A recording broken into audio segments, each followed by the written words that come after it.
All right. Well, let us do our first segment. I have been enjoying doing some of these news reaction segments. What I'm really looking for, of course, is not to just give my opinion on everything, who cares, but to look at segments in the news that overlap things that we talk about here on the show and give me a chance to actually bounce off them and elaborate some of the theories I've been developing on the show, some of the theories that I talk about commonly on the show. So it's news that's relevant to the show. And unlike prior Cal reacts to the news segments, I actually want to do several different pieces here. So I'm going to start with an article returning to what we've been discussing, returning to Elon Musk and his potential takeover of Twitter. There's an article I read this morning. It came out the morning I'm recording this from the New York Times. It was titled Elon Musk details his plan to pay for a $46.5 billion takeover of Twitter. And this article starts by noting Elon Musk said on Thursday that he had commitments worth $46.5 billion to finance his proposed bid for Twitter and was exploring whether to launch a hostile takeover for the social media company. Jesse, I think he's beating out the $5,000 bid that we put in. I think our vision for Cal Newport Twitter, they haven't said no yet, but it looks like Elon has the better bid he's putting together here. The article goes on to say the financial commitments gathered a week after Mr. Musk made an unsolicited offer for Twitter put pressure on the social media company's board to take his advances seriously. It's serious, Stephen David Solomon, a professor at the School of Law at the University of California at Berkeley, said of the new filing. He's getting more professional, and this is starting to look like a normal hostile bid. You do not do that unless you are going to launch an offer. So I think I was leaning towards this was probably not for real until I read this article. I thought he might have just been messing with people. This article is seeming to imply that he is actually serious. Did you take him seriously, Jesse? You were never quite sure if he was actually going to do this. I thought he was. I thought he was serious. Okay, so you more understood it. Now, the breaking news that almost happened this morning is he tweeted today, the day we're recording this. What was his exact words here? It was moving on, dot, dot, dot, right? Now, this is big news in part because I never see Twitter breaking news because I don't use Twitter, but I had to go onto Twitter to get this tweet thread I'm going to talk about for the next story that a user sent me, and it was popped up. So I was like, maybe that was Musk saying he was moving on from this. But then he clarified, it was breaking news. It was 14 minutes before I came over here. He clarified that when he said moving on, it wasn't about his Twitter takeover bid.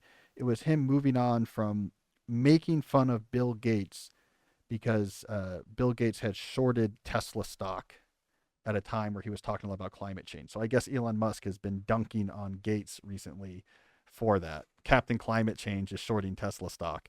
And so he was moving on from that. Musk goes on to say on Twitter, if our Twitter bid succeeds, we will defeat the spam bots or die trying.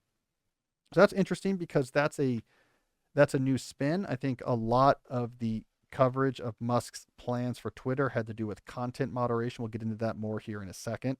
And here he is emphasizing another type of improvement he would look to do. In this case, get rid of spam bots. That's interesting that he is making that pivot. The final thing is I would point out that Morgan Stanley is a big part of the money he is raising for this takeover bid.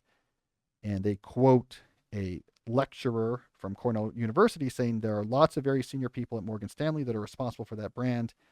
That, in my view, would not allow this to happen unless there is some level of seriousness behind it. Okay, so all of the coverage seems to be saying this is probably serious. It's probably not Musk.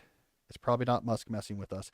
Here's the two thoughts I have about that. One, it really still could be Musk messing with everyone. I think he gets enjoyment out of it. I think he's very persuasive. I think he could persuade Morgan Stanley to come on board, even if he never actually planned to make the bid. So I'm still not sure about that. The other thing I was thinking about this morning is that there could be a silver lining to this Musk takeover that isn't really being reported, but I think it could be good. And that's the fact that The media, for the most part, doesn't like Elon Musk for a lot of complicated reasons, but of course, the fact that he messes with them this way is probably one of them. So if he did take over Twitter, the media might stop using Twitter and focusing on Twitter and allowing Twitter to influence them as much because on principle they're like, I don't like Elon Musk. Twitter is now his. I don't want to use Twitter as much anymore as a TV reporter or a newspaper reporter. I don't want to be a part of something that he owns. And this would be good for the Republic. I think if reporters and journalists in general spent less time on Twitter and being influenced by Twitter, it's probably better for everybody. So there's a silver lining here. If Musk continues acting sort of erratically and the media continues to dislike him and he takes over Twitter, maybe it will actually, ironically and paradoxically, reduce the impact of Twitter on our culture. And I think that would be a good thing. Basically, anything that hurts Twitter, I'm kind of a fan of. All right, so then I had a second article here that elaborates on what's going on with Musk and Twitter. And maybe it's not fair to call it an article, it's a Twitter thread. So there's all sorts of recursive ironies abounding here.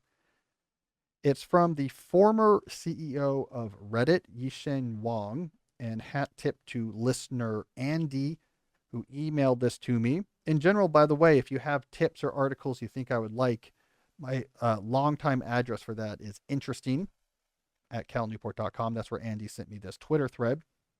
And I thought it was quite interesting as this has gotten quite a lot of play. Yisheng starts in this thread by saying, I've now been asked multiple times for my take on Elon's offer for Twitter. So fine, this is what I think about that. All right, so here's his main point. If Elon takes over Twitter, he's in for a world of pain. He has no idea. I'm going to summarize. This is a long thread.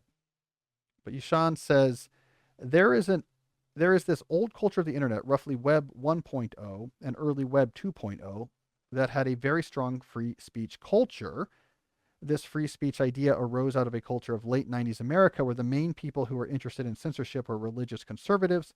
In practical terms, this meant that they would try to ban porn or other imagined moral degeneracy on the internet. Many of the older tech leaders today, he points to Elon Musk or Mark Andreessen, grew up with that internet. To them, the internet represented freedom, a new frontier, a flowering of the human spirit, and a great optimism that technology could birth a new golden age of mankind. Skipping ahead here a little bit. Reddit, which he ran, was born in this last years of this old internet when free speech meant freedom from religious conservatives trying to take down porn and sometimes first-person shooters. And so we tried to preserve that ideal, but this is not what free speech is about today. He then goes on to argue the internet is not a frontier where people can go to be free. It's where the entire world is now, and every culture war is being fought on it. It's the main battlefield for our culture wars. And he says it means that upholding free speech means you're not standing up against some religious conservatives lobbying to remove Judy Blume books from the library. It means you're standing up against everyone because every side is trying to take away the speech rights of the other side. And so he goes on to say, for example, that all of his left-wing woke friends are convinced that the social media platforms uphold the white supremacist, misogynistic patriarchy, and they have plenty of screenshots and evidence. And at the same time, all of his center-right libertarian friends are convinced that social media platforms uphold the woke BLM Marxist LGBTQ agenda, and they also have plenty of screenshots, blah, blah, blah. So his point is everyone has their own definition of free speech. Everyone wants to stop the other side, whatever the other team is, from whatever they're doing to impede their team and to get more freedom for their own team. That it's a battlefield where there is no clear sides. And he says Elon Musk doesn't realize this. He says Elon doesn't understand what has happened to internet culture since 2014. I know he doesn't because he was late to Bitcoin. Elon's been too busy doing actual real things like making electric cars and reusable rockets. I'm cutting out some inappropriate language here. So he has a pretty good excuse for not paying attention, but this is something that's hard to understand unless you've run a social network. All right. I'll call it there. That's my summary. But basically, what this former Reddit CEO is saying is that Elon Musk is from an old generation where free speech was an ideal that like all tech people supported. And it was pretty clear. It was like the internet is for free speech, and we have to stop Jerry Falwell from trying to prevent first-person shooters, or Al Gore's wife from preventing first-person shooters, or whatever was going on at the time. He's like, today that's no longer the case. Free speech means different things for everybody. There's no solution that's going to make everyone happy. What this team wants is completely different from what this team wants, and you're going to have to either pick sides. And if you don't pick sides, everyone's going to hate you. You're going to be in a world of pain from all sides. So this thread has gone somewhat viral, and I think it is an interesting take. All right, so here's what I think about that. Having thought a lot about this and written a lot about this, there's some things here I agree with. Yes, there certainly was an older internet culture. I think they're often described as the open culture techno-optimist, that were a big believer in the internet as bringing openness to everyone. This is a movement that was really tied to things like information wants to be free, open source software. They were very anti-digital rights management. They thought software and music and text and everything should just be freely available on the internet. And it was a utopian movement.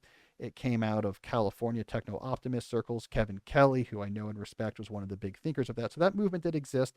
Their version of the internet is very different than it is today. A lot of writers have talked about that transition. I think Jaron Lanier is probably the most eloquent. He was an open culture techno-optimist who became decidedly not that after the internet took a turn in the early 2000s. So I think that is definitely true. I think he's also right. I think we've seen this clearly, that it's also right that there is no obvious solution that's going to make most people happy when it comes to things like content moderation. The left wants this moderated, the right wants that moderated, and then there's other weird, crazy offshoots of the mainstream left and right that have all sorts of crazy thoughts about what should be moderated or not. And so there's no way to keep everyone happy. Facebook saw this. Facebook somehow got everyone, no matter where they were on the political spectrum, mad at them. The right wing got mad that they were being censored. The left wing got mad they weren't censoring enough. And so it is a very difficult place to be in. There is no politically neutral stance where people will say like you're doing it well. So I think he's right about that as well. What I think he's getting wrong, though, is this idea that Elon Musk or Mark Andreessen don't understand that. Gen X, I think, is too new of a generation. This sort of middle-aged tech oligarch class, the Peter Thiels, Andreessen, Musk, you might have David Sachs, this sort of big, made a lot of money, Reid Hoffman. They were not really from that school of the original open culture techno-optimist. They're a little bit older. That's a little bit of an older time. That's Kevin Kelly, that's Stuart Brand, that's Jaron Lanier. That's a slightly older group. This group came up in the dot-com boom of the 90s. They're much more money-focused than the original techno-optimists are, and they know exactly what's going on. I do not think Elon Musk misunderstands what's actually happening on Twitter. I think what's going on when he talks about content moderation is much simpler. And I don't know why we don't just simplify this to this. I think when Elon Musk says, look at my notes here, but when Elon Musk says basically, he wants free speech, I think almost certainly what he means is he thinks that content moderation should come more from a centrist position than from a farther influence to the left position. I think that's all it is. And I think we see this split. We saw this split happening in Silicon Valley, where this small group of these tech oligarchs, so especially the ones with brand names, the people who made a lot of money, were very successful, had accrued a lot of power in the internet, out of the internet's growth. When there was the shift more recently in our culture towards using postmodern critical theories as the main perspective through which we understand the world, that group largely resisted it. And there might be a bit of a, don't tell me how to think. Look, I'm used to being the smartest person in the room and explaining how things work. And I don't want someone from a university coming along and telling me how to think. I don't know what it was. It could be the antagonism that grew between the media and these groups. So as more of the culture, and especially media culture, shifted to using postmodern critical theories as their main lens, their treatment of these tech bro oligarchs got pretty rough. And there's this whole tension that's not reported a lot, but there's been a complete break between these Silicon Valley brand name leaders and the East Coast media, where they just won't talk to them anymore. Like every time we talk to you, you just dunk on us in the piece. And look, we're just not even going to do interviews with you. We'll just talk to people directly through our own podcast, and we'll talk to people through our own websites. And there's this real tension between the two worlds. So that probably didn't help either. But I think it's as simple as that. Elon Musk is from that group of brand name tech oligarchs that says, I don't know, I don't I don't want to recenter all my perspectives through postmodern critical theories. I think Twitter does that too much. I wanted it to do it less. So I don't know why it has to be such a complex analysis of what's really going on with free speech, and maybe Musk is from this weird prior time and we have to understand these complex rules. I think he just has a different location on the political spectrum and has a lot of money. You can put those two things together. I don't know. I mean, Jess, you probably hear this, right? Like there's a lot of bending over backwards and complex analysis for some of this stuff, but I think some of it's like pretty straightforward. Musk is like, I want to be more centrist on this, and I have a lot of money, and I'm kind of screwing with people. Yeah, I do think he has a plan. I'm Yeah, not exactly sure what it is, but yeah, I do think he knows what's going on because he uses Twitter a lot anyway. He's been using it for years, right? yeah. He's got 80 something million followers. Yeah. Yeah. Um, So anything he uses that much, he's obviously thinking a lot about it. I mean, this comes back to my bigger point, which I make often about social media, which is this is the impossibility of trying to have universalism. I just think this model of social media universalism, where everyone uses the same small number of platforms, doesn't make sense. That's not what the internet was architected for. Like the whole point of the internet is now you have potential point to point connections between everyone in the world, meaning that you can put together any type of communication graph topologies that you want, small groups of people, interesting connections that you surf to find people you've never known before. But to go to this broadcast topology, you say, no, no, no. Everyone's going to talk to the same server banks at the same companies, and everyone's going to read the same information being posted on the same three websites, completely gets in the way and obviates all the advantage of the internet in the first place, and is completely impossible. And this is really what we're seeing here in that Twitter thread. You're never going to make a platform work where you want it to be the platform everyone uses. What an impossible task. You want everyone in the country to use the same platform with the same interface and the same content moderation rules. Of course, that's going to explode. And it should. And it's why I'm obviously much more in favor of social media being, and by social media, I mean social interaction on the internet being much more niche, much more smaller scale. Do what you want to do in your particular community. Let community standards emerge in a grassroots fashion from the small number of users that are using each of these particular networks or groups or however you want to work. That is where the internet really works.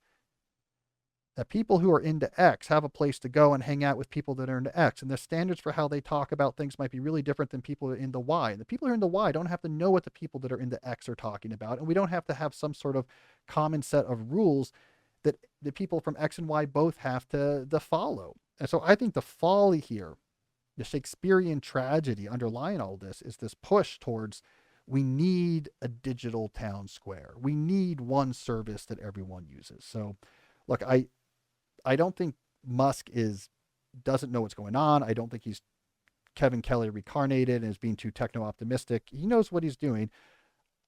I don't think it's going to be super successful because I think this whole project of having giant platforms everyone uses makes no sense and is destroying the internet. But I don't think it's complicated what he's doing. He likes Twitter. He doesn't like some of the politics behind how it's being implemented. He has money. So he's like, I'm going to try to change it. All right, let's do one more quick article. So today my theme is social media, future social media regulation. That doesn't mean I'm always going to talk about this, but it just seems to be in the air these days. So this final one also comes from the Times from a couple days ago. The title of the article is Obama Calls for More Regulatory Oversight of Social Media Giants. This is from a talk that Obama gave last week at the Stanford Cyber Policy Center. Okay, so the article says former President Barack Obama on Thursday called for greater regulatory oversight of the country's social media giants, saying their power to curate the information that people consume has turbocharged political polarization and threatened the pillars of democracy. Weighing in on the debate over how to address the spread of disinformation, he said the companies needed to subject their proprietary algorithms to the same kind of regulatory oversight to ensure the safety of cars, food, and other consumer products. Tech companies need to be more transparent about how they operate, Mr. Obama said. Well, I mean, there's a lot of things I agree with the former president on. I think this take, however, is a little bit out of touch with the underlying technology. Social media, quote unquote, algorithms are not like food safety or car safety, where, okay, we have data from crash tests that need to be shared or whatever needs to happen here. They're very complicated, but they're not just complicated, they are fundamentally doing something that's ineffable. So, what's actually happening underneath the covers of these social media companies, how, let's say, items are selected to add to the stream in the timeline that you consume, in the feed that you can consume. This is a collection, a complex collection of complex neural networks that have been trained in complex ways, usually with reinforcement mechanisms, and then they're connected together in some sort of dynamical way. You can't look at a complex connections of neural networks and say, what does this do? It doesn't work that way. These networks have learned on their own through hundreds of millions of trials of training and backpropagation reinforcement. They have learned patterns, instructions, the information, what information is more likely to get engagement from this person versus that person, that cannot be easily reduced to a human understandable format. A lot of what's happening here is that the information, let's say a particular post on Twitter, is going to exist as a multidimensional vector of data points, and that these any one of these neural networks in the quote unquote algorithm is actually creating a multidimensional hyperplane through which they can actually categorize a multidimensional location for this point. And then the user themselves are going to show this to exist as their own multidimensional point, and they can see if they've been segmented into the same place by this hyperplane, meaning they're more likely to have an affinity. All of which I'm trying to say here is that this is complicated, abstract, multidimensional work that is happening with these systems. It is not an algorithm like we would think about it. It is not a bunch of turbo basic code that says, you know, if about cats and reader is over 60, show them this post. It's not that. It is vectors of numbers going through complex linear algebra convolutions and scores coming out of the other side. And what happens in between is not understandable by people. So I think it's just an old-fashioned view that, like, oh, I think what's happening here is that, like, someone who was mustache twisting, and was like, we will get more views. I'm looking at this here.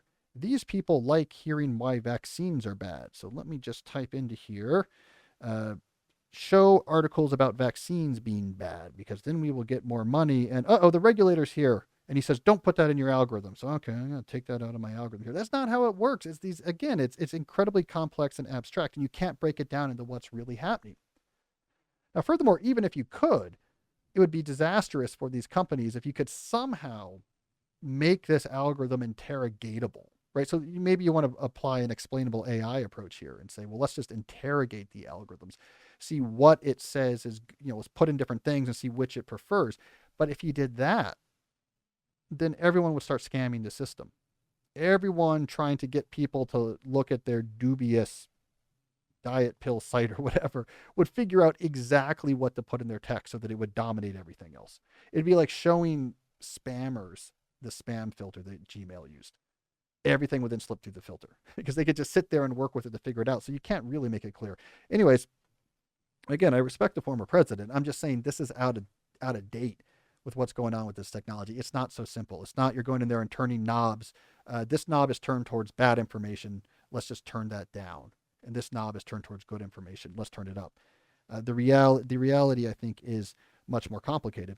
But there's a bigger point here I want to make, which is, again, in a lot of discourse, especially, again, discourse coming out of more elite circles about social media, there's this real focus on the problem is the wrong information is being amplified. That this is the problem. It's all about content amplification. This is bad information. This platform is sending out this bad information to a lot of people. And from the elite perspective, most people are dumb. So then they get tricked and then they believe this bad information. So let's just stop it from spreading out the bad information. I am more in line right now with John Haidt's latest take that we talked about last week on the show. His take from his Big Atlantic article, which I increasingly think is right.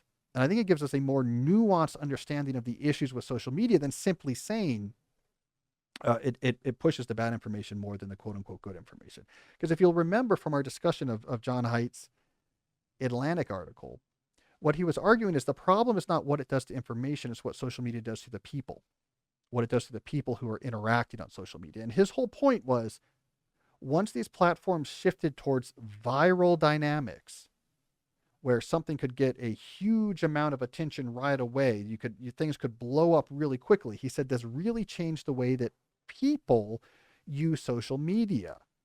Three things happened.